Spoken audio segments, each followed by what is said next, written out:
আমন্ত্রণ এসএটিভির রাতের আয়োজন লেট এডিশনে আপনাদের সঙ্গে আছি আমি জাহিদুর রহমান খান। দর্শক, আজ আমাদের আলোচনার বিষয় নির্বাচনের সময় বিতর্ক। আর এই আলোচনায় আমার সঙ্গে স্টুডিওতে আছেন গণ অধিকার পরিষদের সভাপতি এবং ডাকসুর সাবেক ভিপি নুরুল হক নূর।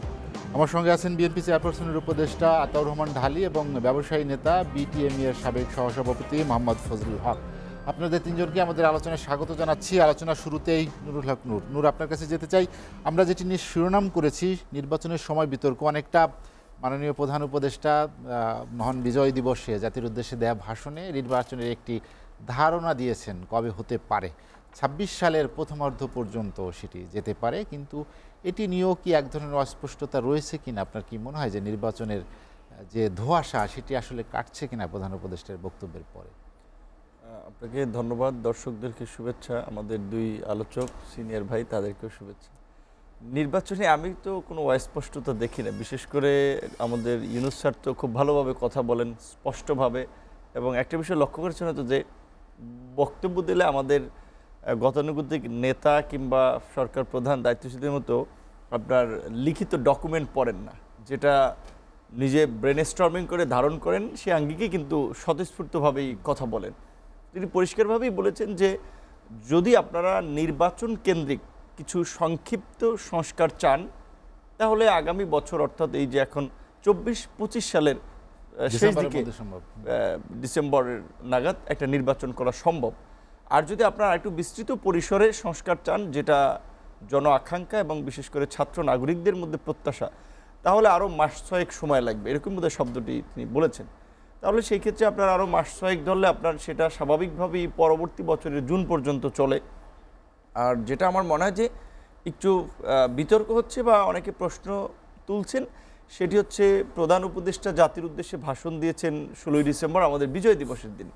পরের দিন সম্ভবত প্রধান উপদেষ্টার প্রেস সচিব তাদের ব্রিফিংয়ের সময় সাংবাদিকদের প্রশ্নের উত্তরে যখন নির্দিষ্ট টাইমক্ষণের কথা বলেছে, সেখানেও তিনি আপনার ওইভাবেই বলার চেষ্টা করেছেন যে নির্বাচনের একটা রোডম্যাপ, সম্ভাব্য তারিখ, দিন তারিখ তো প্রধান উপদেষ্টা বলে দিয়েছেন, দিন তারিখ বলতে টাইম লিমিটটা বলে দিয়েছেন, সেখানে তিনি একটু স্পেসিফিক করে বলেছেন যে জুন পর্যন্ত হবে।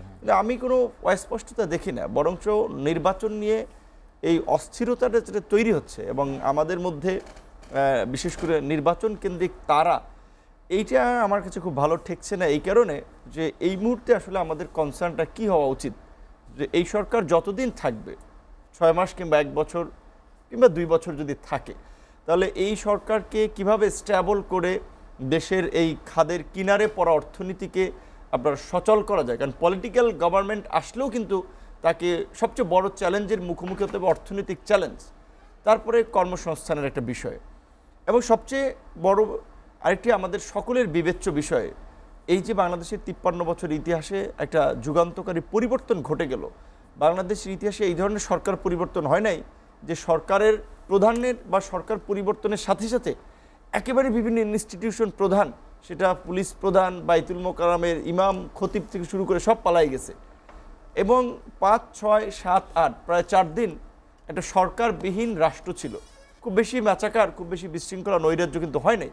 তাহলে ওই সময় যে আমাদের জাতীয় ঐক্য এবং সংহতিটা তৈরি হয়েছিল, সেটাকে ধরে রেখে এই যে আজকে রাজনীতি এবং রাষ্ট্র সংস্কার একটা প্রত্যাশা তৈরি হয়েছে, এই সংস্কারগুলো করে কিভাবে আমরা আগামীতে বাংলাদেশকে একটা রাষ্ট্র হিসেবে আসলে প্রতিষ্ঠিত করতে পারি। কারণ আমি মনে করি যে এই ৫৪ বছরে একটা রাষ্ট্র যে কিছু প্রতিষ্ঠানের উপরে ভিত্তি করে আপনার দাঁড়িয়ে থাকে, আমরা সে ধরনের প্রতিষ্ঠান, একটা প্রতিষ্ঠানে আমরা গড়ে তুলতে পারি। আমাদের যদি বলেন জুডিশিয়ারি, আমাদের যদি বলেন দুর্নীতি দমন কমিশন, আমাদের যদি বলেন নির্বাচন কমিশন, আমাদের যদি বলেন একটা গণমাধ্যম, যে সরকার এসেছে সবাই তার মতো করে ওই প্রতিষ্ঠানগুলো গড়ে তোলার চেষ্টা করেছে, যার ফলে আমরা এমনকি একটা জবাবদিহিতামূলক যে প্রজাতন্ত্রের কর্মচারী যে সরকারি প্রতিষ্ঠান, সেটা আমরা গড়ে তুলতে পারিনি, যার কারণেই কিন্তু এইরকমের একটা অভ্যুত্থানের অপরিহার্যতা তৈরি হয়েছিল। সেখানে এই গণ অভ্যুত্থানে একটা স্বাধীন দেশে ভাই ৬৯-এর ছাত্রনেতা, তারা বাংলাদেশের উত্থান পতন সরাসরি দেখেছেন। আপনার ৭ই মার্চ যদি পাকিস্তানিরা ডিসিশন নিত যে সোহরাওয়ার্দী উদ্যানে দু একটা বোম মেরে দেবে, তাহলে বাংলাদেশের স্বাধীনতা সংগ্রাম কতখানি এগিয়ে যেত। পাকিস্তানিরাও তো সেটা করে নাই। আমাদের স্বাধীন দেশে গণতন্ত্র কিংবা নির্বাচন নিপীড়নের বিরুদ্ধে কথা বলতে গিয়ে আমরা যেটা দেখেছি যে এই জুলাই অভ্যুত্থানে বাসার ছাদ থেকে হেলিকপ্টার থেকে রাষ্ট্রীয় আইনশৃঙ্খলা বাহিনীকে ব্যবহার করে গুলি করে মানুষ হত্যা করা হয়েছিল। তাহলে এই রকমের একটা জঘন্য গণহত্যা এর যদি আমরা বিচারটা না করি, তাহলে আমাদের দেশের গত এই 50 বছরের কার্যক্রমে যেটা দেখেছি, যেই শাসকরাই ক্ষমতা আসে সবাই রাষ্ট্র ক্ষমতাকে কুক্ষিগত করা এবং কেউ ক্ষমতা থেকে সহজে যেতে চায় না। তো আমরা যে এই এক দফা, বিশেষ করে এই জুলাই গণঅভ্যুত্থানের আগে 5ই আগস্টের আগে যে একটা এক দফার ঘোষণা এসেছিল যে এই ফাঁসিবাদী রাষ্ট্র ব্যবস্থার বিলোপ এবং নতুন রাজনৈতিক বন্দোবস্ত, সেই নতুন রাজনৈতিক বন্দোবস্তটা কি হবে, আমাদের নির্বাচনকালীন সরকার, আমাদের নির্বাচন কমিশন কোন প্রক্রিয়ায় বিতর্কহীনভাবে আমরা গঠিত করতে পারি, আমরা কিভাবে একটা স্বাধীন একটা বিচার বিভাগ আমরা গড়ে তুলতে পারি, আমরা একটা মানবাধিকার কমিশন আমরা গড়ে তুলতে পারি, এই যে সংস্কারগুলো, এই প্রতিষ্ঠানগুলো, এইদিকে কিন্তু নজর আমি রাজনৈতিক দল কিংবা আমাদের ছাত্র নেতৃবৃন্দ, অন্যান্য যারাই অভ্যুত্থানের স্টেক হোল্ডার, তাদের মধ্যে যতটা না দেখতে পাচ্ছি, তার চেয়ে নির্বাচন এবং নিজেদের লোক সেট করা, পুলিশে, আর্মিতে, বিভিন্ন মন্ত্রণালয়ে, আবার বিভিন্ন ধরনের লোক সেট করা, মানে সত্যিকার অর্থে আমি খুব মর্মাহত এবং অবাক হচ্ছি যে বিপ্লবোত্তর গণ অভ্যুত্থান পরবর্তী একটা দেশে যেভাবে আমাদের যে প্রত্যাশার কথা আপনি বললেন, সেখান থেকে বাস্তবতার আসলে অনেক ফারাক তৈরি হয়েছে কিনা? অবশ্যই ফারাক তৈরি হয়েছিল। এর জন্য আমি প্রথমে দায়ী করবো এই সরকারকে এবং সরকার প্রধানকে, যে যেখানে আনকন্ডিশনালভাবে প্রফেসর ডক্টর মোহাম্মদ ইউনূসকে যেভাবে বিশ্ববাসী সম্মান করে, শ্রদ্ধা করে, আমাদের দেশেরও সমস্ত রাজনৈতিক দল, দেখেন দল মতের ঊর্ধ্বে থেকে বাংলাদেশে আর কখনো নেই, 71-এও এরকমের ঐক্য হয় নাই ভাই, আছেন 71 এরকম ঐক্য নেই, বাম ডান সবাই যে হাসিনার বিরুদ্ধে দাঁড়িয়েছে, এমনকি ব্যবসায়ী, রাজনীতিবিদ, আমলা, ধর্মীয় নেতারা সবাই দাঁড়িয়েছিল অগস্টের পূর্বে। তো তাদের এই সমর্থনে এই পতন হওয়ার পর একটা সরকার গঠিত হয়েছে, অনেক আশা, একটা আকাশ, আপনার কি বলবেন যে পারদ সম প্রত্যাশা মানুষের মাঝে তৈরি ছিল যে ইউনূস যেই গভর্নমেন্টের হেড হবে, রাষ্ট্রের চেহারা অন্যরকমের পরিস্থিতি তৈরি হবে। কিন্তু দুঃখজনক যে 4 মাসে তার আমরা খুব বেশি পরিবর্তন দেখিনি, বরঞ্চ 4 মাসেও আমরা একটা বিশৃঙ্খলা, একটা নৈরাজ্যের মধ্যে আমরা রাষ্ট্র ব্যবস্থাকে দেখতে পাচ্ছি।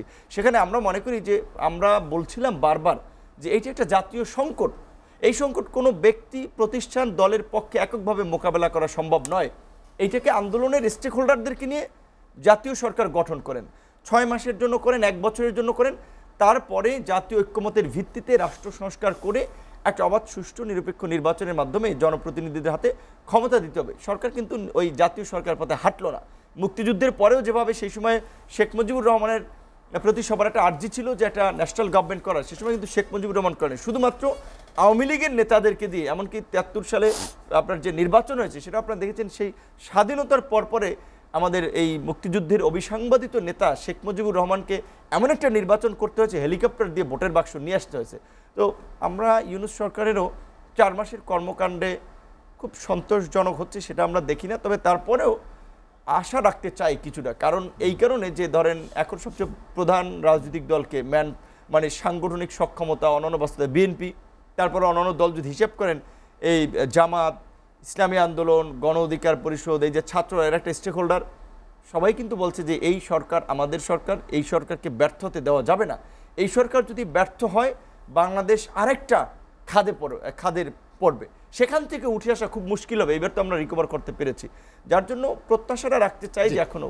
নুরুল হক নূর, আমি আপনার কাছে আবার আসবো। আতাউর রহমান ঢালী, যেটি নুরুল হক নূর বলছিলেন যে গত 4.5 মাসে যে প্রত্যাশা বা সেখানে বাস্তবতার অনেক ফারাক, ডক্টর মোহাম্মদ ইউনূসের নেতৃত্বাধীন যে সরকার, সেখানে যে পরিমাণ মানুষের একটা উচ্ছ্বাস ছিল, প্রত্যাশা ছিল, তার পাশাপাশি তিনি বলেছেন যে নতুন একটি রাজনৈতিক বন্দোবস্ত আসবে 5 আগস্টের পরে জন আকাঙ্ক্ষার ভিত্তিতে।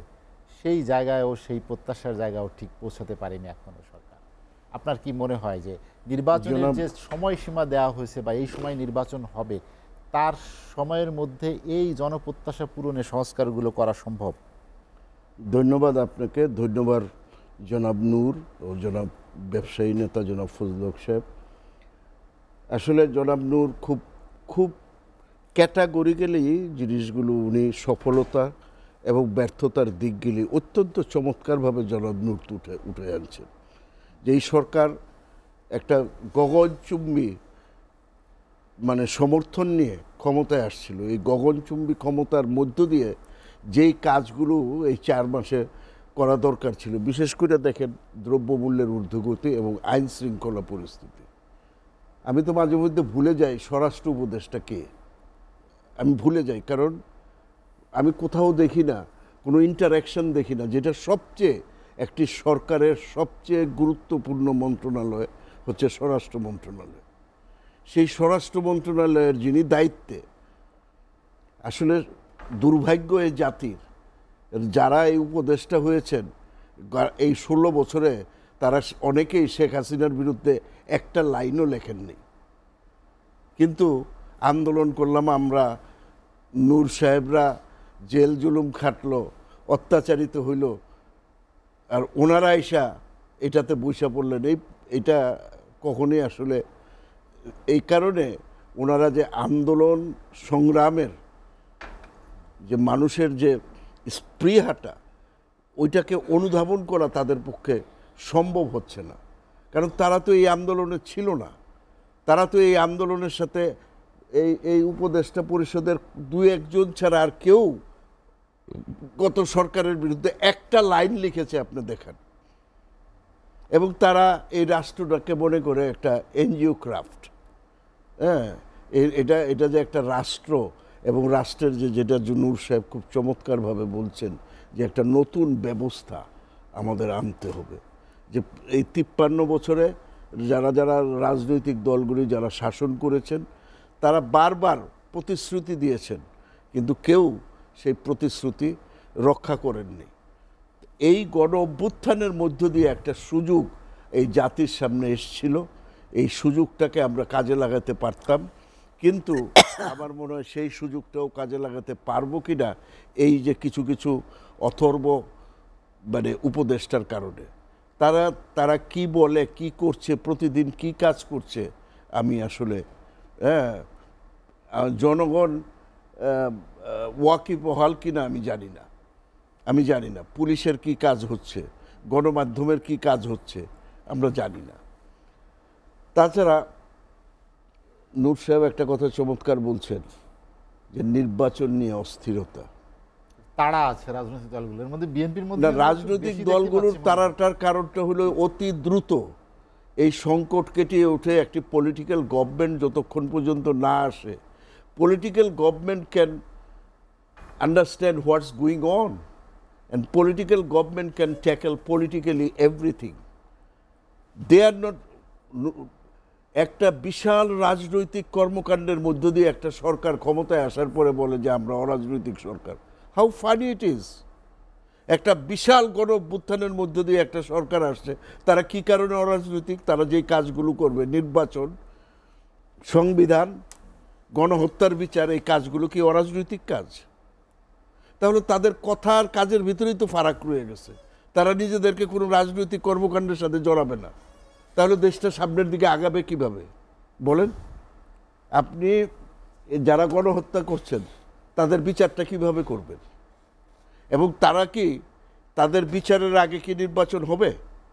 যদি নির্বাচন হয় তাহলে তারা কি নির্বাচনে অংশগ্রহণ করতে পারবেন?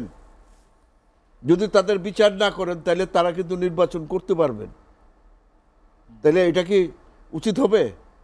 তারপরে যারা কালো টাকার মালিক, এই টাকা এই দেশ থেকে নিয়ে গেছেন, এখনও রয়েছে এই টাকা, তাহলে তাদেরকে যদি নির্বাচনের সুযোগ, আপনি যদি এই সংস্কারটা না করেন, তাদেরকে ঠিক মতন না ধরেন, তাদের বিরুদ্ধে এখনো পর্যন্ত কিন্তু এই কালো টাকার মালিক একটা লোককে এখনো পর্যন্ত গ্রেপ্তার করা হয়নি।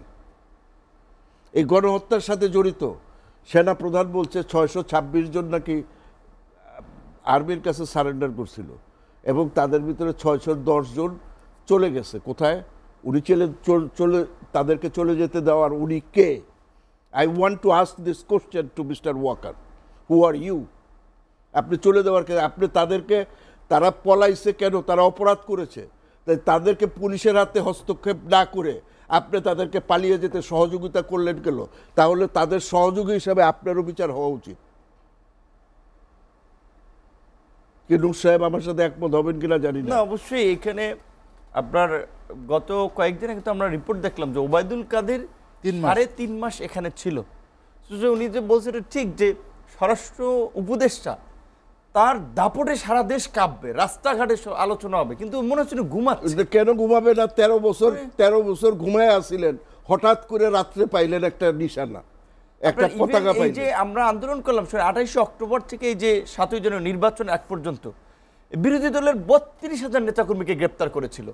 আপনার কৃষিমন্ত্রী বলছিল যে এক রাতে সব নেতাকর্মীকে মুক্তির প্রস্তাব দিয়েছিল, রাজ্জাক সাহেব বলছিল ৩২ আওয়ামী লীগের নেতাকর্মীকে গ্রেপ্তার করতে পারে। পরিষ্কারভাবে বলতেছে সরকারের মধ্যে, যেটা ভাই বলছে এই কথাগুলো আমরা বলছি যে ৪ জন উপদেষ্টা ছাড়া ২৪ জনের একজন আপনার এই শেখ হাসিনার বিরুদ্ধে একটা ৪টে লাইনও লেখে নাই। আর এই তারা তলে তলে আওয়ামী লীগের প্রপার্টি সেভ করতেছে, আওয়ামী লীগের নেতাদের সেভ করতেছে, অনেকের অ্যাকাউন্ট থেকে টাকা সরিয়ে দেওয়ার। দেখেন আমার মতো লোক এই বয়সেও আমার জেল খেটতে হয়েছে। মামলা কয়টা আপনার বিরুদ্ধে? হ্যাঁ, মামলা কয়টা? মামলা আমার 23টা, বেশি 23টা মামলা তো দূরের কথা, 23টা লাইনও তারা শেখ হাসিনার বিরুদ্ধে লেখে নাই, তারা উপদেষ্টা বিষয়। আমি আমার জীবনের ৬৬ সাল থেকে রাজনীতি শুরু করছি, তখন থেকে বাংলাদেশের এবং পাকিস্তানের কোনো সরকার আমাকে এটি তো গণ অভ্যুত্থানের সরকার, আপনি বললেন যে রাজনৈতিক শক্তি এদের পিছনে আছে এবং অবশ্যই আছে। তারা কেন তাদেরকে অরাজনৈতিক শক্তি বলে? আপনি বলেন, একটা বিরাট রাজনৈতিক গণ অভ্যুত্থানের মধ্য দিয়ে একটি সরকার যখন প্রতিষ্ঠিত হয়, ওই এরাই যদি বলে যে আমরা অরাজনৈতিক, তাহলে গণ অভ্যুত্থানের যে মর্মবাণী তাদের কারো ভিতরে নাই। যাদের ভিতরে গণ অভ্যুত্থানের মর্মবাণী নাই, তারা কিভাবে দেশটাকে সামনের দিকে এগিয়ে নিয়ে যাবে? I am in doubt. এই যে 4 মাসে বিপিনুর খুবই প্র্যাকটিক্যালি বলছে যে 4 মাসে তারা কি করছে। দ্রব্যমূল্য কমে না, তখন নাইলে আওয়ামী লীগের সিন্ডিকেট ছিল, এখন কি ওনাদের সিন্ডিকেট হয়েছে? বলছেন যে এটা আসলে খুবই কঠিন কাজ, ব্যবসায়ীরা খুবই শক্তিশালী। তাইলে আপনারা শক্তিশালী জনগণকে ডাকেন, জনগণকে ব্যবসায়ীদের রাজনীতিবিদদের ডাকেন, তাদের থেকে পরামর্শ নেন। আপনারা পরামর্শও নেবেন না, আবার বলবেন শক্তিশালী। আজকে দেখেন নির্বাচন যে হবে, আপনার সংবিধান সংশোধন চলছে, এখন সংবিধান অ্যাব্রোগেট করবে। একদল চাচ্ছে সংবিধান বাতিল করতে, আরেক দল চাচ্ছে সংবিধান আবার এই চিরা কাথাটাতে আরও কিছু সেলাই টেলাই দিয়ে এটাকে চালানো যায় কিনা। তাহলে আপনি যদি প্রেসিডেন্ট এবং প্রধানমন্ত্রীর ক্ষমতার ভারসাম্যের কথা সবাই বলছেন, তো এটা যদি করতে হয় তাহলে সংবিধান পরিবর্তন করতে হবে। তো এর আগে নির্বাচনটা করবেন কিভাবে? এটা না করে আপনি নির্বাচন, এই যে সংবিধানের অনেক ধারা যদি আপনি পরিবর্তন করতে, মানে নির্বাচন কমিশনের এই ধারাগুলি পরিবর্তন করতে হইলে আপনাকে সংবিধান রেটিফাই করতে হবে। তো রেটিফাইটা করবেন কারে দিয়ে, কিভাবে করবেন, কেমনে করবেন, এগুলি নিয়ে, এই জটিল বিষয়গুলো নিয়ে কি আপনারা কারোর সাথে আলোচনা করেছেন? না, আপনারা একজন পণ্ডিত সেজে বসে আছেন। ঐক্যমত্য কমিশন গঠন করবেন, তিনি নিজেই সেটার দায়িত্ব নেবেন। ডালি ভাই, আমি আপনার কাছে আবার আসবো। মোহাম্মদ ফজলুল হক ভাই, আমরা আলোচনা যেটা নিয়ে করছিলাম নির্বাচনের সময় বিতর্ক, আসলে আপনি ব্যবসায়ী মানুষ, ব্যবসায়ী নেতা, বাংলাদেশের ব্যবসা বাণিজ্য, যেটা বিপিন নূর বলেছেন যে অর্থনীতিকে সবার আগে নজর দিতে হবে, এই অর্থনীতিকে আরও বেশি সাবলীল সচল করার জন্য আসলে নির্বাচনটা দ্রুত হওয়া জরুরি কিনা? জি, আপনাকে ধন্যবাদ। আসলে নূর ভাই যে কথাটা, আমার কথাটা সে অনেকটাই বলে দিচ্ছে যে আপনারা নির্বাচন দিবেন, আপনারা ক্ষমতায় যাবেন, কিন্তু যদি অর্থনৈতিক ভিত যদি শক্ত না হয়, তাহলে কি জনগণের কোনো কাজে লাগবে বা আপনারা টিকে থাকতে পারবেন? আমার মনে হয় যে আমাদের যে কেউ এই ব্যাপারটা নিয়ে ভাবতেছে না যে অর্থনৈতিক ভিত কীভাবে নিয়ে আগে শুরু ঠিক করো। আপনারা বিভিন্ন সংস্কারের কথা বলতেছেন, অর্থনৈতিক সংস্কার কথা বলতেছেন, কিন্তু কি আগাচ্ছে, কাজের কাজ কি হচ্ছে সেটা দেখেন। আমি প্রায় এখন বলি যে দেখেন, আমাদের টেক্সটাইল সেক্টরটা এই গর্তের ভিতরে পড়ে গেছে গা। একটা সময় কিন্তু আমরা বলতাম যে পাট সোনালি আঁশ, এরপরে কি হলো, পাট একটা গলার ফাঁস হইল। আজকে যেই দেশের যে উন্নতি, এটা কিন্তু এই গার্মেন্টস সেক্টর, এই টেক্সটাইল সেক্টরে, আজকে এই সেক্টরটা কি নাজুক অবস্থার মধ্যে আছে। আমরা যারা নাকি এই টেক্সটাইলে আছি, যারা নাকি ব্যাংকগুলো, যারা নাকি এই টেক্সটাইলে এখানে যারা লোন দিছে, তারাই কেবল অনুধাবন করতে পারে এই সেক্টরটা খুব নাজুক। এবং এই সেক্টরটার প্রতি যদি কেউ যদি এখন না দেখে, কেউ যদি এটার উপরে সতর্কতা না অবলম্বন করে, কেউ যদি না আগায় আসে, তাহলে দেশের যদি অর্থনৈতিক উন্নতি তো একটাই কাঠামো আছে, সেটা হলো এই দেশের গার্মেন্টস। সে গার্মেন্টস নিয়ে কিন্তু কেউ কারো ভাবা নাই। প্রতিদিন একটা দুটা গার্মেন্টস বন্ধ হয়ে যাচ্ছে, রুগ্ন হয়ে যাচ্ছে। আমার মনে হয় এইটা নির্বাচন, অবশ্যই নির্বাচন হবে। নির্বাচনের জন্য লোকজন অধীর আগ্রহে বসে রয়েছে, কারণ সত্যিকার অর্থেই নির্বাচন হয়েছে, সেটা প্রকৃত নির্বাচন না। কিন্তু আজকে নির্বাচনের সাথে এই অর্থনৈতিক সংস্কারটা করা উচিত, কিভাবে এই সেক্টরটাকে টিকায় রাখা যায়। যদি এই সেক্টরটা যদি টিকায় না রাখা যায়, এই আপনার মতো এইরকম জায়গায় এত টেলিভিশন, এত রাস্তাঘাট, এত গাড়ি ঘোড়া কিছুই থাকবে না। সুতরাং সর্বাগে আপনারা আমি মনে করি আপনারা দুজনেই রাজনীতি করেন, আপনারা কিন্তু এই জিনিসটা ফোরকাস্ট করেন। আপনারাই তো ভবিষ্যতের নেতা, ভবিষ্যতে আপনারা সংসদে যাবেন, মিনিস্টার হবেন। কিন্তু যদি অর্থনৈতিক বিপর্যয় হয়ে যায়, কেউই কিন্তু আপনারা ভালো থাকবেন না। অর্থনৈতিক অবস্থা ভালো হলে তখন নির্বাচনের মতো পরিবেশ পরিস্থিতি থাকবে কিনা সেটিও তো একটি না না না নির্বাচন তো মানুষের আকাঙ্ক্ষা, এটা তো সবাই চাবে, আমিও চাবো, আপনারাও চাবে, নির্বাচন হবে। কিন্তু যদি যদি এই বিপর্যয় যদি না ঠেকানো যায়, তাহলে কিন্তু যারা নির্বাচিত হবে, যারা নাকি সংসদে যাবে, মিনিস্টার হবে, তারাও কিন্তু শান্তিতে থাকতে পারবে না। যেমন আজকে বলতে যাচ্ছে যে আমি মনে করি যে 3-4 মাস এটা খুব একটা বড় সময় না, কিন্তু আসলে বড় সময় না, কিন্তু কোনো কি উন্নতি হচ্ছে সেদিক কিন্তু আমাদের দেখতে হবে। 4 মাসে যদি 1% উন্নতি হয়, সেটাও কিন্তু আমরা বুঝতে পারবো। কিন্তু সেভাবে এই সরকার ওইভাবে কিন্তু উন্নতি করতে পারতেছে না, উন্নতি হচ্ছে না, বরঞ্চ পিছিয়ে যাচ্ছে। এই জন্য কঠিনভাবে এটাকে ভাই কাজ করতে হবে। আপনারা রাজনীতি করেন, আপনারাই ভালো জানেন নির্বাচন কবে হবে, কিভাবে হবে। কিন্তু ওই নামকাওয়াস্তে নির্বাচন করে লাভ হবে না, যে নির্বাচন জনগণের কোনো কাজে না আসবে। জনগণ যেন স্বতঃস্ফূর্তভাবে সেই নির্বাচনকে ওইটাকে যেন আহ্বান করে, যেন আমরা একটা ভালো নির্বাচন পাইছি, একই সাথে আমাদের অর্থনৈতিক উন্নতি হয়েছে। অর্থনৈতিক উন্নয়ন না হইলে কোনো নির্বাচনেই কিন্তু জনগণকে সুখ দিতে পারবে না।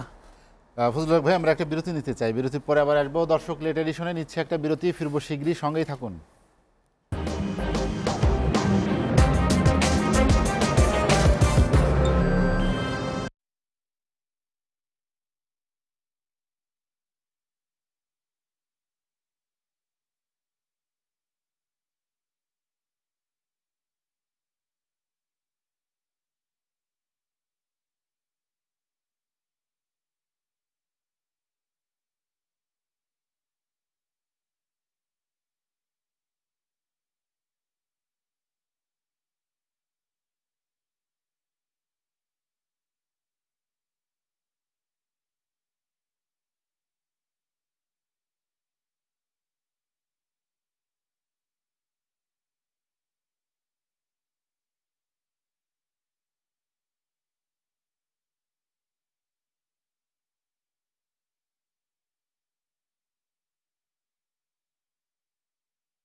দেখছেন রাতের আয়োজন লেট এডিশন। বিরতির পর আমরা আবারও ফিরছি আলোচনায়। নুরুল হক নূর, আমরা যেটি নিয়ে আলোচনা করছিলাম, আপনি বলছিলেন যে নির্বাচনে মাননীয় প্রধান উপদেষ্টা মোটামুটি একটা স্পষ্ট ধারণা দিয়েছেন, কিন্তু বিএনপির পক্ষ থেকে আপনি জানেন যে দলটির স্থায়ী কমিটির সদস্য সালাউদ্দিন আহমেদ বলেছেন যে 4-6 মাসের বেশি সংস্কারে লাগার কথা না এখন থেকে।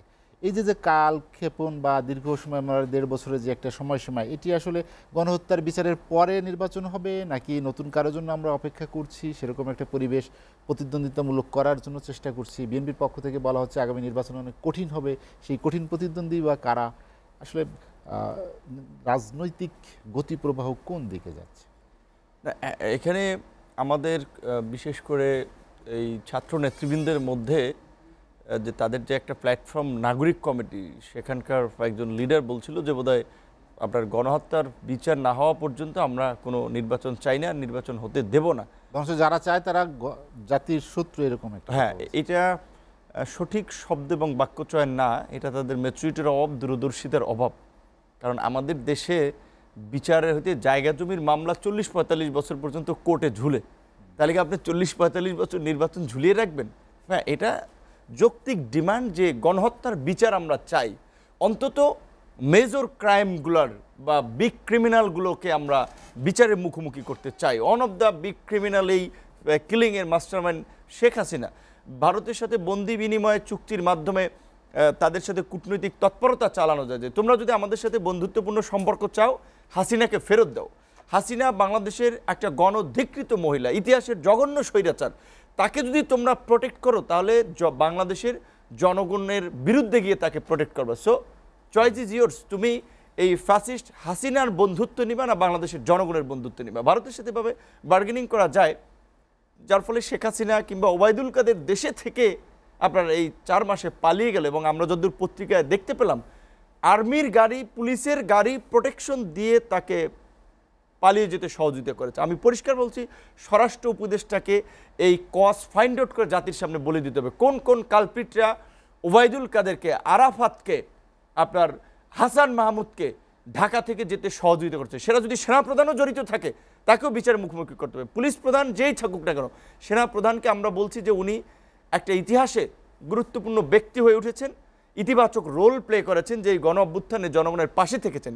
কিন্তু অবশ্যই সেনাপ্রধানকেও এর জন্য জবাবদিহি করতে হবে। ক্যান্টনমেন্টে কোন 650 ব্যক্তি ছিল, কাদেরকে তারা প্রোটেকশন দিয়েছে, তারা এখন কোথায়? তারা তো মাঝখানে বলেছিল যে সরকার যদি চায় তাদের বিষয়ে তারা তথ্য দেবে। আমরা জানতে চাই এখন তারা কোথায় আছে এবং কোন 6 শতাধিক মানুষ ক্যান্টনমেন্টে ছিল। তো সেই ক্ষেত্রে আপনি যেটা বলছিলেন যে গণহত্যার বিচারটা হতে হবে, এবং আমি মনে করি পলিটিক্যালি কিংবা বিএনপি তো একটা বড় দল, তাদের রাষ্ট্র পরিচালনা একাধিকবারে অভিজ্ঞতা আছে, হ্যাঁ, অনেক সিনিয়র নেতৃবৃন্দ আছে, কাজে তাদের নিশ্চয়ই একটা দূরদর্শিতা, বোঝাপড়া আছে। সেটার সাথে আমি বিতর্কে যে আমি তাদের ওই অবস্থানকে ডিনাই করতে পারবো না। তারা ষড়যন্ত্র কিংবা অনেক বিষয় আশঙ্কা করে, সেটা পেছনে অনেকগুলো যৌক্তিক কারণও রয়েছে। কিন্তু আমাদের স্বাভাবিক কনসার্ন থেকে আমরা যেটা মনে করি, গণহত্যার বিচারটা বিএনপির এটার দায় নেওয়া উচিত না।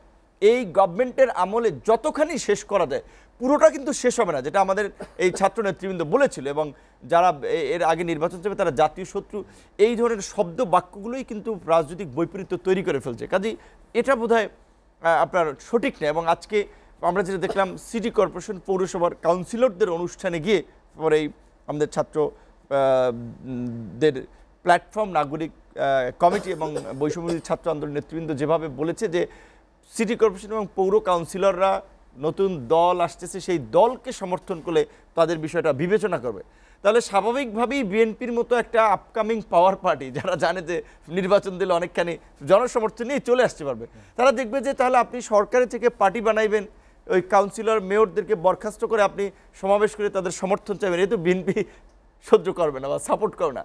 যার ফলে আমি যেটা মনে করি, শুরুর দিকে কিন্তু বিএনপিও বারবার বলছিল যে একটা যৌক্তিক সময় পর্যন্ত সরকার থাকবে, সংস্কার করবে, একটা নির্বাচন আয়োজন করবে। বিএনপি কিন্তু টাইমের বিষয়ে বেশি আমি মনে করি বার দেয় নাই বা টাইম নিয়ে বেশি চাপাচাপি করে নেই। কিন্তু এখন কেন বিএনপি হ্রাস করছে, কেন বিএনপি ষড়যন্ত্র দেখছে, কেন বিএনপির সাথে সরকারের একটা সন্দেহ সংশয়ের সম্পর্ক তৈরি হয়েছে, এটা সরকারকে খুঁজে বের করতে হবে। এবং আমি মনে করি এই সন্দেহ সংশয় বা দূরত্বটা শুধুমাত্র বিএনপির না, এই সরকারের সুবিধা নিয়ে যারা চুপচাপ আছে তারা ব্যতীত যারা যৌক্তিকভাবে চিন্তা করে, দেশের সামগ্রিক পরিস্থিতি নিয়ে ভাবে, তারা সবাই কিন্তু উদ্বিগ্ন। যেটা আমাদের ব্যবসায়ী বলেছে যে গার্মেন্টস রুগ্ন হয়ে যাচ্ছে, গার্মেন্টস বন্ধ হয়ে যাচ্ছে। কেন আপনি 4 মাসেও এই সমস্ত আন্দোলনগুলো থামাতে পারতেছেন না? কেন এখনো আজকে মাদ্রাসার এই যে তাবলিগ জামাতের 2 গ্রুপের এই সংঘর্ষের এই প্রাণহানির চিত্র দেখতে হলো? এর আগে যে যেই ছাত্ররা এই গণ অভ্যুত্থানের মাধ্যমে একটা বিজয় আমাদেরকে এনে দিয়েছে, সেই ছাত্ররা ঘোষণা দিয়ে এক কলেজের ছাত্ররা আরেক কলেজে মারামারি করতে যাচ্ছে। আমাদের গোয়েন্দা সংস্থা পুলিশ বাহিনী কি করছে? চট্টগ্রামে আমাদের একজন আইনজীবীকে আপনার হত্যার মধ্যে দিয়ে একটা সাম্প্রদায়িক দাঙ্গার পরিস্থিতি এখানে তৈরি করার চেষ্টা করা হয়েছিল। আমাদের গোয়েন্দা সংস্থা আইন শৃঙ্খলা বাহিনী কী করেছিল? এই যে সংখ্যালঘু সম্প্রদায়ের উপরে নির্যাতন হচ্ছে, গণহত্যা চালানো হচ্ছে, তাদের জায়গা জমি দখল করানো হচ্ছে, এই অভিযোগ তুলে সমস্ত ইন্ডিয়ান মিডিয়া, বাংলা, ইংরেজি, হিন্দি এবং তাদের সমস্ত ওয়েস্টার্ন মিডিয়াগুলো, ইভেন ব্রিটিশ পার্লামেন্টে এটা নিয়ে সেমিনার হচ্ছে। আপনার এই আমেরিকান যে আপনার প্রেস উইংয়ের যে ম্যাথিউ মিলার যে ব্রিফ করে, প্রত্যেক দিন সেখানে বিভ্রান্তিকর প্রশ্ন ছড়া হচ্ছে। এইগুলোর জবাব এই সরকারের পক্ষ থেকে কতটুকু আপনি দেখেছেন? তাহলে এই বিষয়গুলোর মেকানিজমে সরকার কি করছে? সরকার একটা জাতীয় সংলাপ করেছিল, রাজনৈতিক দলগুলো ওই যে বলেছি না খেয়েও বলছে যে না খাইছি, মানে সরকার পাত্তা দিচ্ছে না খুব একটা, রাজনৈতিক দলকে মূল্যায়ন করছে না, কোনো মতামত দিচ্ছে না, কোনো সিদ্ধান্ত গ্রহণে। এই যে পুরো উপদেষ্টা পরিষদ গঠন করা হয়েছে, তাদের এটা যেমন খুশি তেমন সাজো একটা উপদেষ্টা পরিষদ গঠন করেছে, কোনো রাজনৈতিক দলের মতামত নেই। তারপরেও কিন্তু তারা সরকারের ডাকে যাচ্ছে, সহযোগিতা করার কথা বলছে। কিন্তু সরকার যদি ভাবে যে না রাজনৈতিক দলগুলো একেবারে তারা বাধ্য হয়েছে, আমরা যাই বলবো ইয়েস নো বলবে, এই যাওয়া আসলে কতদিন যাবেন আপনারা? না, আর এভাবে তো যাবে না। যেমন ধরেন প্রধান উপদেষ্টা বিজয় দিবসের, আমি যেটা বলছি উনি সুন্দর কথা বলেন, আমরা পছন্দ করি, কিন্তু রাজনৈতিক বিষয় তো রাজনৈতিকভাবে আপনাকে ডিল করতে হবে। ওইটা ওয়াজ মাহফিলের মতো আপনি গায়ে হাত দিয়ে পোষায় দোয়া করে দিলে তো হবে না। যে আমরা বলছিলাম যে এটা জাতীয় সংকট, এটা জাতীয় সরকার ছাড়া, রাজনৈতিক ঐক্যমতের সরকার ছাড়া আপনারা পারবেন না। তো ইউনূস স্যার কিন্তু শেষ পর্যন্ত বলেছে ওই যে সংস্কার করার জন্য তারা একটা জাতীয় ঐক্যমতের কমিশন করবে, যেই কমিশনের চেয়ার হবেন প্রধান উপদেষ্টা, যে কমিশনের সদস্য হবেন আলী রিয়াজ সহ অন্যান্য আপনার কমিটির প্রধানরা। তো তাহলে আপনার এই সংস্কারের জন্য একটা জাতীয় ঐক্যমত প্রয়োজন। তাহলে আপনি শুরুর দিকে কেন জাতীয় ঐক্যমতের সরকার গঠন করলেন না? কেন আপনি শুধুমাত্র কিছু সুশীল সমাজ কিংবা কিছু এনজিও সংশ্লিষ্ট ব্যক্তি কিংবা 2-4 জন ছাত্রদেরকে নিয়ে আপনি এই সরকার গঠন করতে গেলেন? কেন আন্দোলনকারী স্টেক হোল্ডার হিসেবে মেজর পলিটিক্যাল পার্টিগুলোর ওপিনিয়ন এবং তাদের প্রতিনিধিত্ব নিলেন না? সরি টু সে, এখানে যদি ধরেন আজকে বিএনপির সরাসরি আপনার সরকার পরিচালনাকারী দল 2 থেকে 3 জন ব্যক্তি থাকতেন, এখানে জামাত থেকে 2-1 জন লোক থাকতেন, অন্যান্য পার্টিগুলো থেকে 2 লোক থাকতেন। এখানে ধরেন আপনি তরুণদের কথা বলছেন, এখানে আন্দালিব রহমান পার্থ কিংবা জুনায়েদ সাকির মতো ইয়ং এই সমস্ত লোকজনকে নিত, বিএনপিরও ট্রাস্ট তৈরি হতো, কারণ এরা তো বিএনপির বন্ধু বা সহযোগী হিসেবে রাজপথে পরিচিত। তখন এই গভর্নমেন্টটা কীভাবে ফাংশনিং করতে পারতো আপনি চিন্তা করেন। এখন যাদেরকে নিয়েছেন অনেকে তো লড়েও না, চড়েও না। আমাদের উইথ ডিউ রেসপেক্ট, অনেকে বয়সের ভারে তাদের ওষুধ, শারীরিক অসুস্থতা, তারা এখন মিনিস্ট্রি চালানোর মতো জায়গায় নাই। তো তাহলে এই রকমের পরিস্থিতিতে আপনি কেন এই গভর্নমেন্ট করলেন? এখন আলটিমেটলি অবশ্যই ফেইলিওর এবং সাকসেস যেহেতু গভর্নমেন্টের হেড হচ্ছেন আমাদের ইউনূস স্যার, তাকেই তো নিতে হবে। আর আমাদের কথা তো শুনছেন। আমি আপনার কাছে আবার আসবো আতাউর রহমান ঢালি, যেটি নুরুল হক নূর বলছিলেন যে রাজনৈতিক যে টানাপোড়েনের কথা তিনি বলছিলেন, সংশয়, শঙ্কা, নতুন রাজনৈতিক দল, নতুন রাজনৈতিক প্ল্যাটফর্ম আসবে, নতুন রাজনৈতিক বন্দোবস্ত হবে। Who has given them the verdict ক্ষমতায় থেকে একটা দল করার? তাদেরকে গণ অভ্যুত্থানের পরে তাদেরকে ওইখানে ক্ষমতায় বসাইছে একটা নতুন রাজনৈতিক দল করে একটা নির্বাচনে যাওয়া?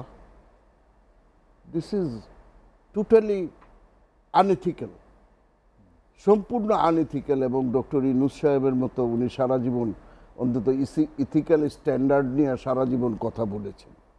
তো উনি এই ব্যাপারে আনএথিক্যাল কেন? ওনারই তো বলা উচিত no you stop this things. উনি তো বলছেন না। তাহলে ওনার মৌন সমর্থন নিয়েই এই দল করা হচ্ছে, যে অতীতে আমরা এরকম যেটা ইউনূস সাহেব বলেছেন কিংস পার্টি করা। তো তাদেরকে কি গণ অভ্যুত্থান এই ভার্ডিক্ট দিয়েছে যে গণ অভ্যুত্থানের মধ্য দিয়ে ক্ষমতায় এসে আপনারা একটা দল করবেন, সেই দল নির্বাচনের মধ্য দিয়ে ক্ষমতায় আসবে, আর আমরা বিএনপি লক্ষ লক্ষ মামলা খেয়ে আমরা আঙুল চষবো? Do you think that? তারা কি এটাই ভাবছে?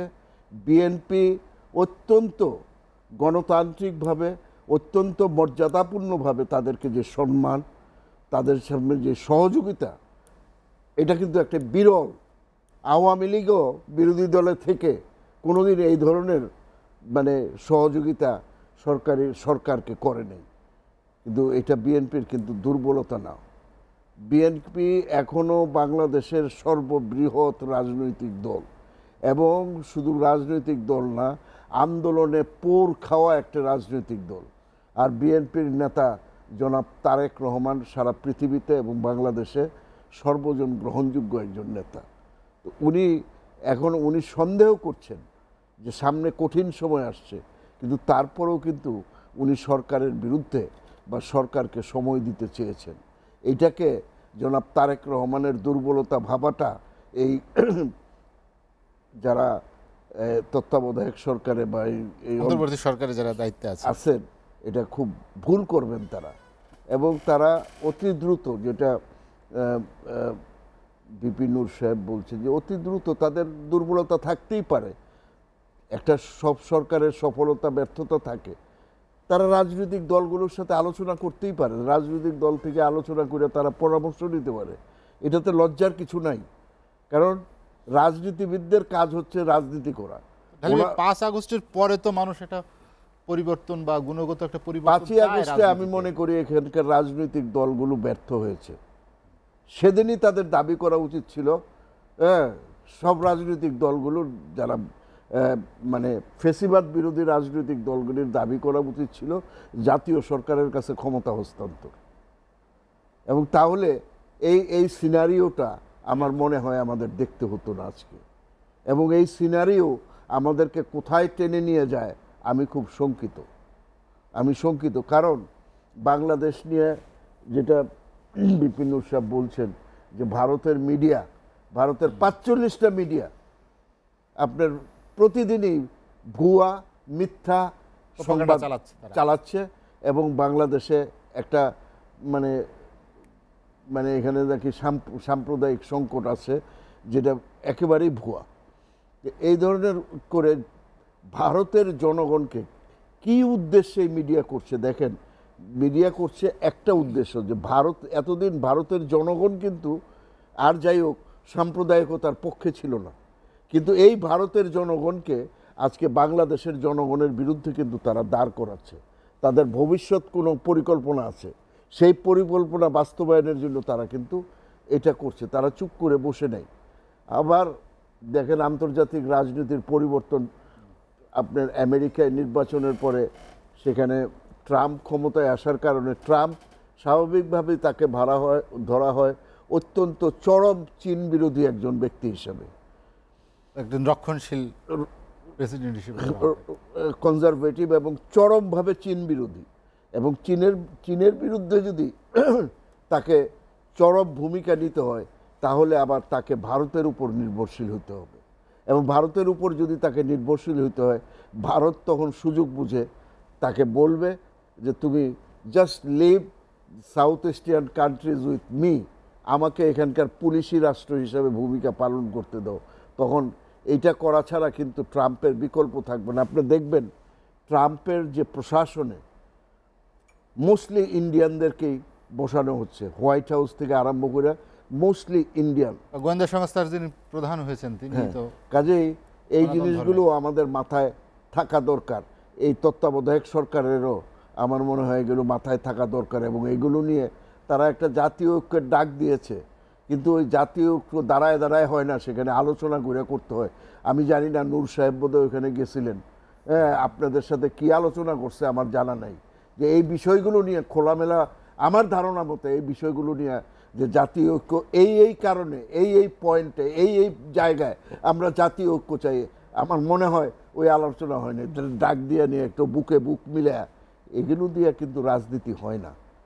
রাজনীতি করার জন্য ভিন্ন রকমের মেন্টালিটি থাকতে হয়।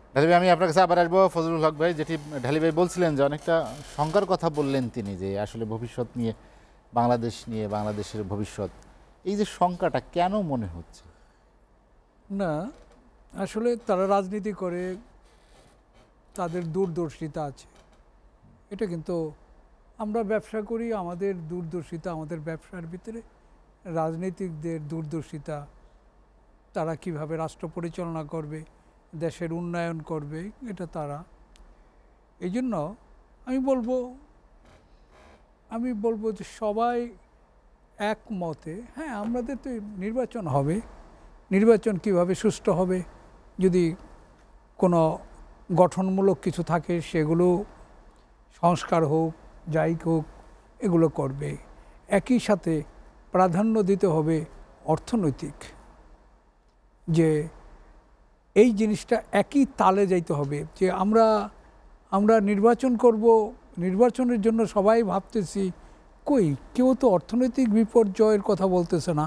কিন্তু রাজনীতি ঠিক না হলে অর্থনীতি ঠিক হবে কিভাবে? আগে তো রাজনৈতিক স্থিতিশীলতা, না নির্বাচন, রাজনৈতিক দলগুলো, মানুষের আস্থার সরকার, একই সাথে যুগপথ। কিন্তু এই যে আমাদের লিডাররা বিভিন্ন সময় বিভিন্ন মিটিং করতেছে, সেখানে কি একটাবার বলতেছে যে আমাদের যে অর্থনৈতিক বিপর্যয় হচ্ছে, ডে বাই যে এটা যে ক্ষত হচ্ছে, কেন আমাদের এখনো আনরেস্ট গার্মেন্ট সেক্টর, কেন আমরা এখনো এই যে বলল যে ভারতের মুখাপেক্ষী, তারা বিভিন্ন রকম তাদের সাংবাদিকরা এই দেশে আমাদের লোকজনকে আমাদের নিয়ে কথা বলে না, আমাদের রাষ্ট্র, আমাদেরই ব্যবস্থা করতে হবে।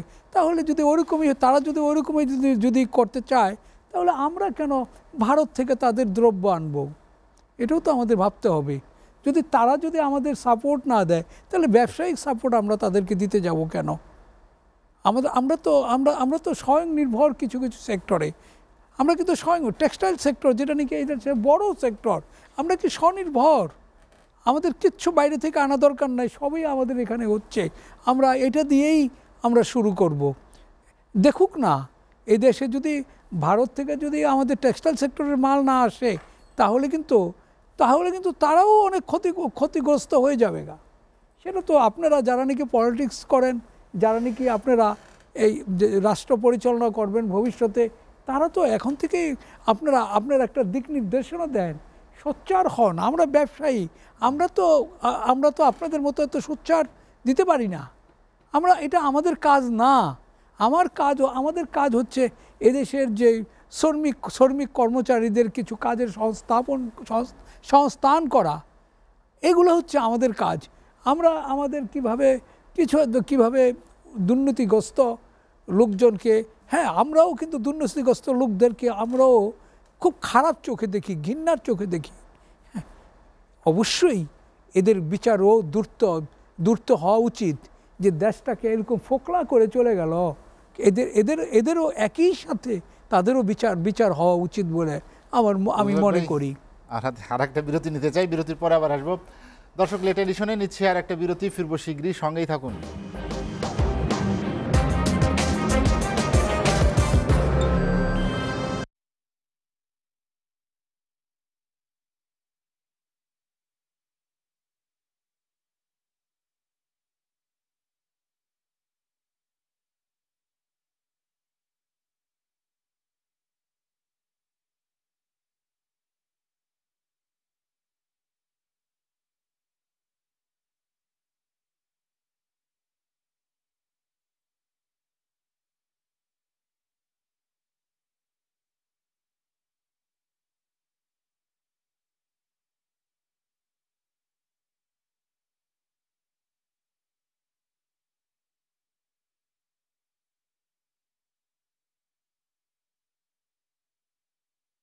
জানুয়ারিতে চলে যাবে। আপনি আর আমি তো কোনো পলিটিক্স করি না, কিন্তু আমাদের তো কোনো সাপোর্ট ছিল।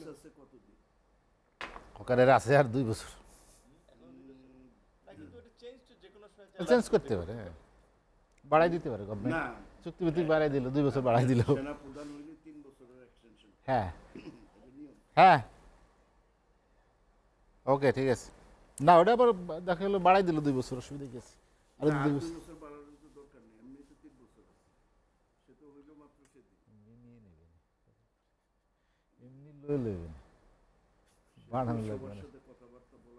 হ্যাঁ, আমার কাছে খবর এমনি লয়ে নেবে কদিন পরে।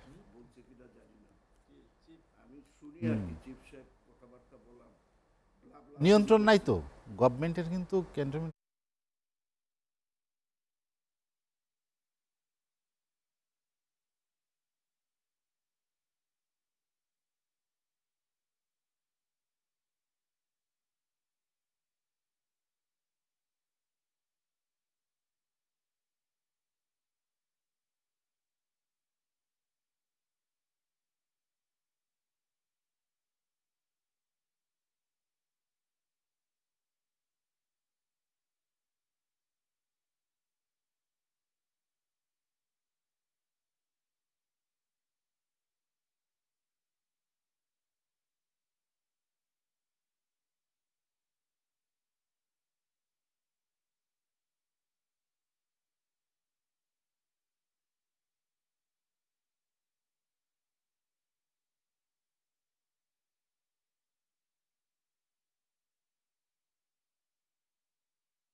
দেখছেন এসএটিভি রাতের আয়োজন লেট এডিশন। বিরতির পর আমরা আবারও ফিরছি আলোচনায়। নুরুল হক নূর, আলোচনা শেষ করব, শেষ দিকে চলে এসেছি। যেটি আতাউর রহমান ঢালী ভাই বলছিলেন ভারতের গণমাধ্যমের কথা, সেখানে যেভাবে প্রচার প্রপাগান্ডা চলছে বাংলাদেশের বিরুদ্ধে, তারই একটা ইফেক্ট আমরা কি, আপনি জানেন যে একজন উপদেষ্টার একটি ফেসবুক স্ট্যাটাস আছে, সেটি দিয়ে আসলে আমরা সেই উস্কানিতে আরোটা কিছুটা এগিয়ে দিলাম কিনা, বা সেই উস্কানিতে পা দেওয়ার মতো একটা পরিস্থিতি তৈরি হলো কিনা? এটা আমাদের একজন উপদেষ্টা, যদিও আমার চেয়ে একাডেমিক্যালি তারা সিনিয়র জুনিয়র, আমার একসাথে রাজনৈতিক সহকর্মী, কিন্তু এখন তো তারা আমার চেয়ে বড় জায়গায় বসে আছে। গভর্নমেন্টের তার বক্তব্য নেই, গভর্নমেন্টের বক্তব্য, তার স্ট্যাটাস ব্যক্তির স্ট্যাটাস না।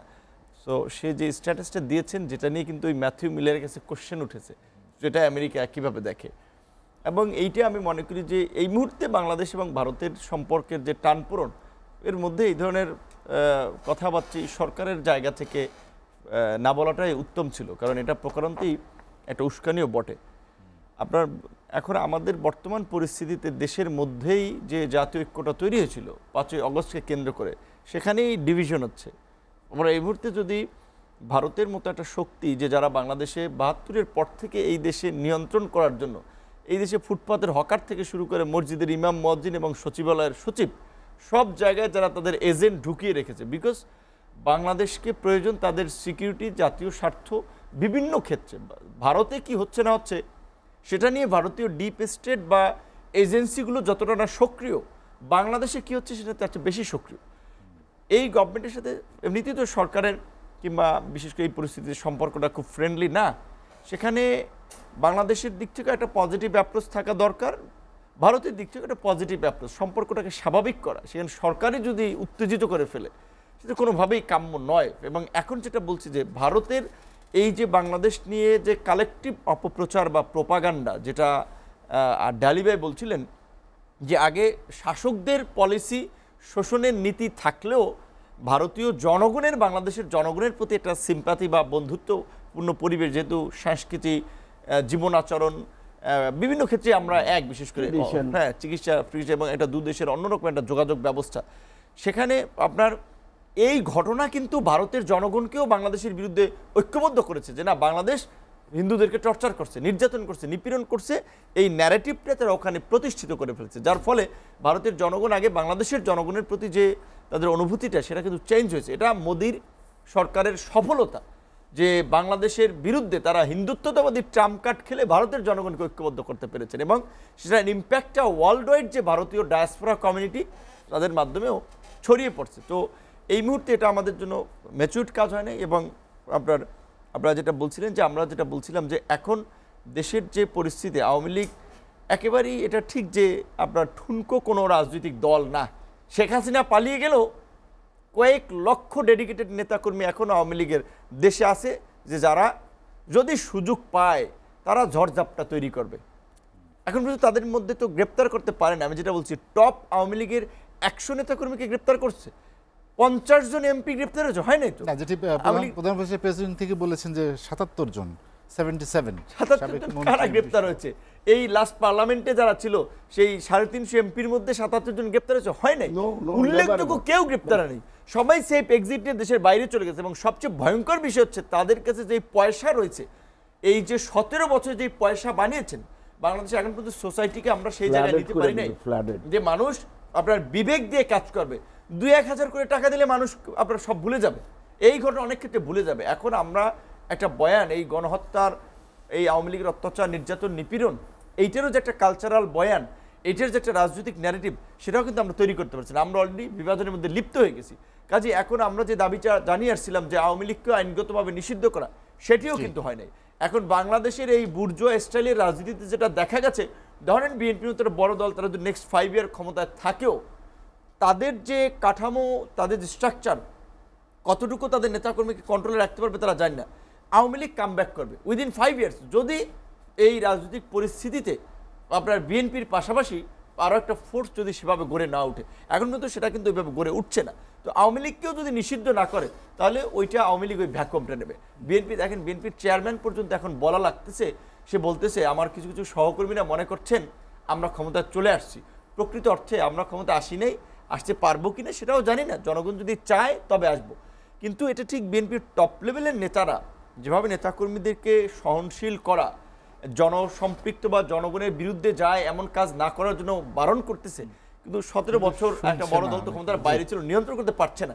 তো কাজে এই জন্য এই বাংলাদেশের রাজনীতিতে আওয়ামী লীগ যদি এরপরে সুযোগ পায়, ভয়ঙ্কর রূপে ফিরে আসবে তারা, ভয়ঙ্কর রূপে। কিন্তু সেই আওয়ামী লীগের বিষয়ে আমরা কোনো পদক্ষেপ দেখতেছি না। তাহলে এই যে এতগুলো মানুষ জীবন দিল, রক্ত দিল, প্রাণ দিল, আবার কি 5 বছর পর আবার আমরা সেই লড়াইটা করব?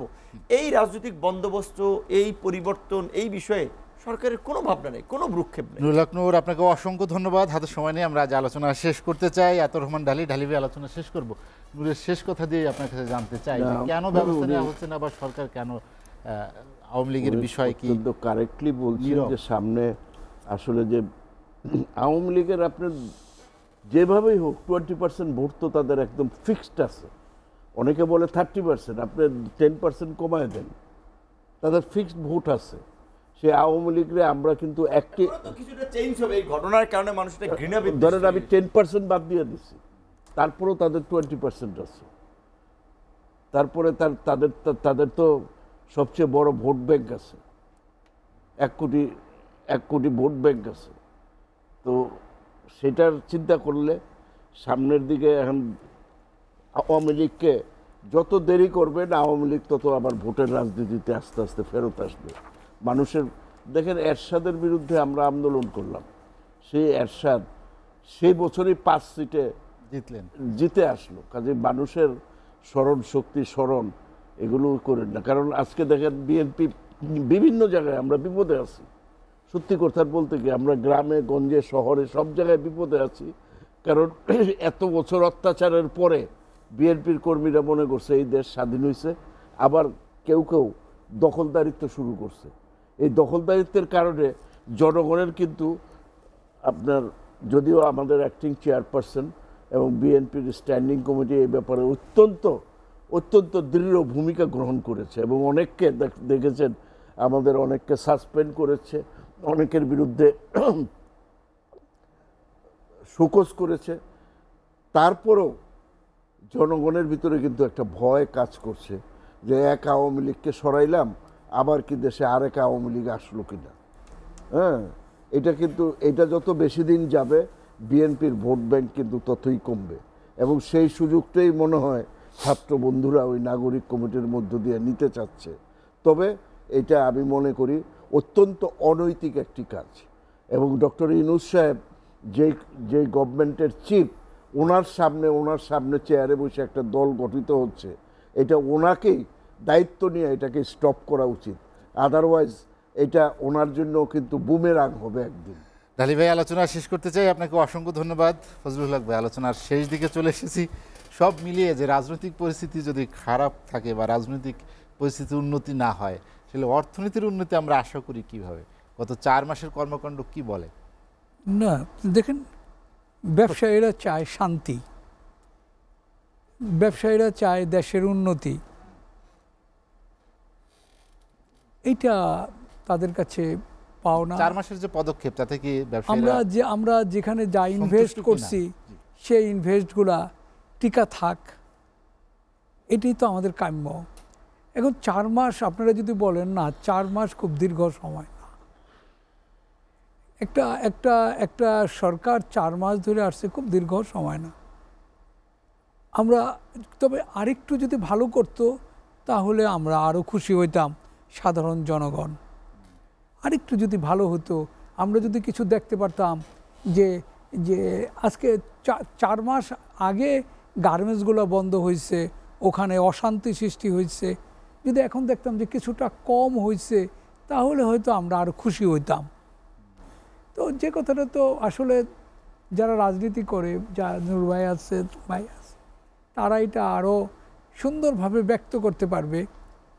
শেষ কথাটা হচ্ছে আমরা আমরা আমরা ইলেকশন চাই, সত্যি সত্যি এটা আমাদের প্রত্যাশা, কিন্তু রাজনৈতিক যদি অর্থনৈতিক আমরা সমৃদ্ধি না করতে পারি তাহলে কিন্তু ওই ইলেকশনও ব্যর্থতায় পর্যবসিত হব।